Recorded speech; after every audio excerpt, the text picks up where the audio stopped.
entitled Rhythm King, and his composers were Joe Hoover and Joe Trent.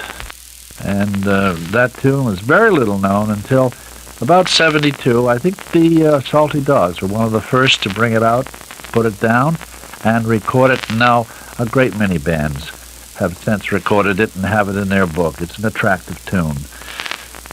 Rhythm King, and the Dogs, of course, play it with finesse and subtle drive.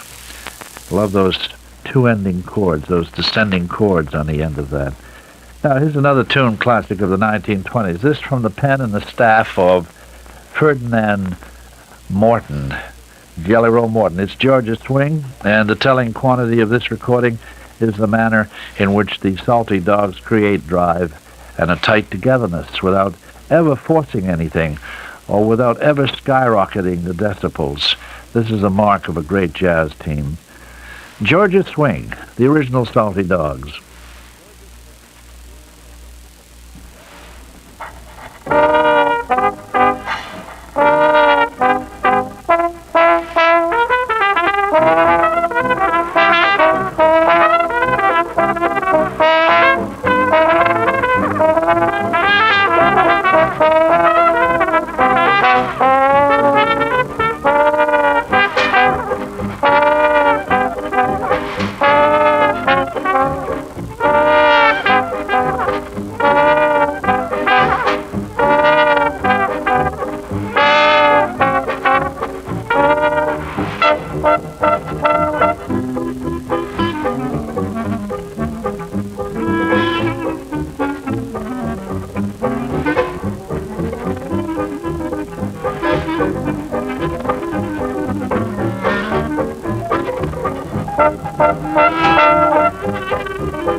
That's Georgia Swing. That's one of Jelly Roll Morton's famous numbers. Not too many bands play that, but it's a great tune. It swings by itself if you can get it down, but it's a little tough to get down. But it's a good tune. Those stop and goes, those hesitation, syncopation beats. Georgia Swing, and the Salty Dogs do a great job on it. This is a GHB number 62, recorded in stereo, put out by George Buck down there in Decatur, Georgia. One of his many fine releases. The original Salty Dogs. And now, here's a lovely old jazz tune that goes back to a Johnny Dodds record session in 1928, which came out under the name of the Chicago Footwarmers. And the tune's called Brown Bottom Best. And it's a very uncluttered composition with a verse, It'll remind you of other tunes, I'm sure. And we have several recordings of it, and we checked most of them, or all of them, and we just couldn't find any composer credit on any of the labels. It may be a Jimmy Blythe tune, actually. And the Salty Dogs here use their two brass horns with buzz mutes to open the number in the manner of perhaps of King Oliver's band of the 20s. And again, what's remarkable about the Dogs, the Salty Dogs, is how they can play with such swing and at the same time with delicacy and easy drive. Also, Johnny Cooper is one of my quiet little piano heroes. He's one of the best of the jazz band piano players. A lot of piano players can solo nicely, do individual work nicely, but there is a real trick to playing good rhythm ensemble piano where you're part of a team. And Johnny is a great model, I think, not just for young pianists, but for all pianists to listen to, particularly in his rhythm chording under the ensemble and in backing soloists. I have always enjoyed his work from the first time I heard him, either on record or in person. Here are the Salty Dogs now with an easy rocking brown bottom bass.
the original Salty Dogs, the Brown Bottom Bess. And now to close out, we've got a goodie. This is the Santa Claus Blues, a little out of season, but this is one that Clarence Williams and Eva Taylor recorded a couple of times back in 1924, 1925, when the tune was introduced on record. At least it's the first noted recording of it. Although I remember some reference where pianist and piano roll collector Mike Montgomery of the Detroit area stated that this tune was written by Roy Bargee in 1919. Bargee, of course, presumably the same one that was later associated with Paul Whiteman and his orchestra. But the two or three references I found on the tune say that it was written by band leader Charlie Straight with the lyrics by Gus Kahn, who later, of course, worked with Isom Jones. Be that as it may, more importantly, this side has some fine moments, such as Johnny Cooper's rambling piano solo, Mike Walbridge and his all-too-brief tuba solo. Mike, I think, in my estimation, is one of the best rhythm tuba players in the country. Also, listen for the fun syncopations in the verse ensemble, right after Tom Bartlett's trombone solo. And now, the Salty Dogs, the original Salty Dogs, close out with, quote, "No money, no honey, only the Santa Claus Blues."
That's the original Salty Dogs, a fine tune, the Santa Claus Blues, and this is from a GHB label put out by George H. Buck of Decatur, Georgia, and it was recorded in 1972, GHB number 62. We closed out with the Santa Claus Blues, and the Salty Dogs have, 5 or 6, maybe 7 or 8 LPs extant on various labels, and always worthwhile whether you see a record on the counter or see a billboard indicating they're going to or are appearing. This is a very worthy group and not to be missed, and certainly always a welcome visitor here. Kim Cusack on clarinet, Tom Bartlett on trombone, Johnny Cooper piano, Jack Kunzel banjo, Mike Walbridge tuba, Wayne Jones on drums, and our vaunted leader, Lou Green. The original Salty Dogs, as we say, doing their part to make the jazz decades better and better.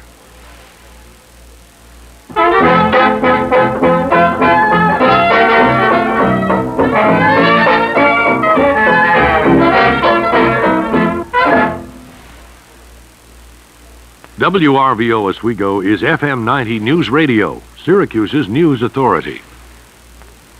It's a fascinating visit, and we have a wonderful musical team whose wonderfully buoyant way of playing and arrangement earned them fans on several continents. And we're speaking of Bert Ambrose and his orchestra. Bert Ambrose, born in London in 1897, studied as a violinist, and as a 20-year-old he went to New York and served what you might consider a musical apprenticeship in several American bands in New York before coming back to England and organizing and establishing his own band as one of England's finest in several long multi-year engagements at such posh London locations as the Embassy Club and the Hotel Mayfair. The band was featured for many years throughout Europe and on the BBC, and happily recorded extensively for several labels from 1926 right into the 40s. And we have selected 7 masters, recorded for the HMV label, which of course was England's counterpart for Victor over here. We have 5 from, 1928 and 2 from 1930. And our opener, a long-forgotten De Silva Henderson Brown tune. This team wrote many, many hit tunes which became eventual standards. This is one that didn't, but is still a very worthy tune. It's called Without You, Sweetheart. The arrangement is by Lou Stone, who also eventually led his own fine band, and the second chorus is particularly good, with Lou Stone's writing for the saxophones ensemble, particularly intriguing, and a hot trumpet on the release. Here, from London, England, the year of 1928, Bert Ambrose and his orchestra.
Well, that's Bert Ambrose and his orchestra. Some hot dance, if you will, from London, England, 1928. We've got more of this happy music coming forth here on the Jazz Decades with your host, Ray Smith, right after this brief pause. WRVO Oswego is FM 90 News Radio.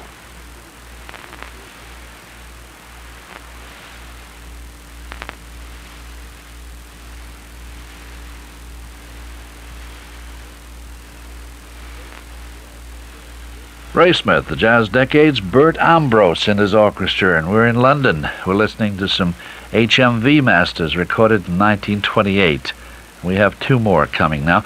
Ambrose, throughout his band career, sought out and hired American musicians whenever it was possible, and one from the local area here, from the Boston area, Pearlie Breed, played alto and clarinet and baritone saxophone on these 1928 sides. Pearlie Breed is best remembered in the Boston area for his orchestra leading days when he led his fine Colonial Shepherd Orchestra. And also, in late September of 1928, a very fine American trumpet player of Finnish extraction by the name of Sylvester Ohula joined Ambrose, as did American clarinetist Danny Polo in the spring of 1929. And we're going to hear Ohula in just a moment, and Danny Polo on some later recordings. But right now we have two recordings from 1928, and one of the many fine compositions and hits, hit of Harry Woods from Massachusetts also, was one entitled I'm Riding to Glory. And I believe this features Sylvester Ohula on the trumpet solo, and this is played with the usual Ambrosian verve and vigor. And then the second side will be more familiar, I'm sure. It's a standard, a very danceable rendition of the tune If I Had You.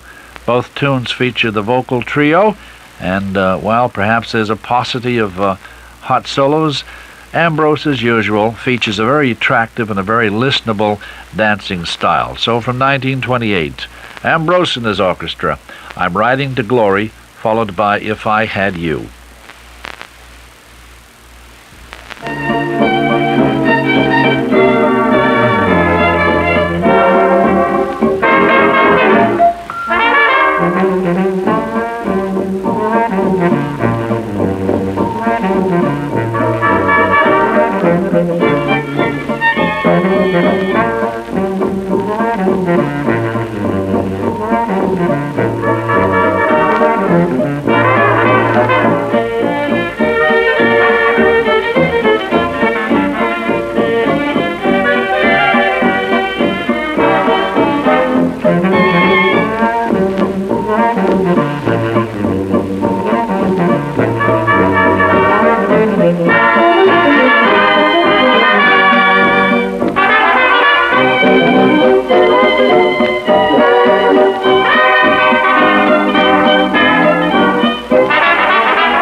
I could show the world how to smile. I could be glad all of the while.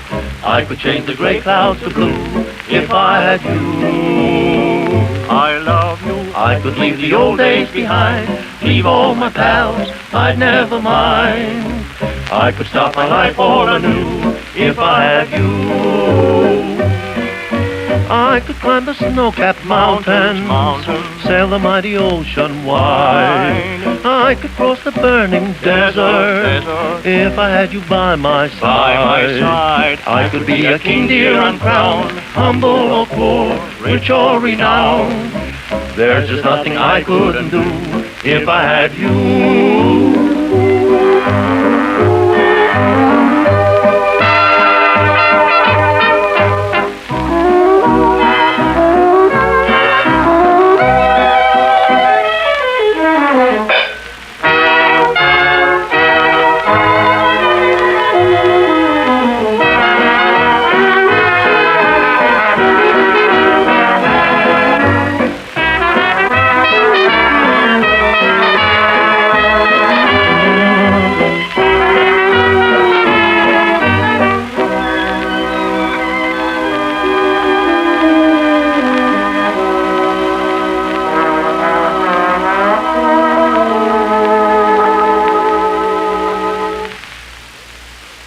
Bert Ambrose and his orchestra from London.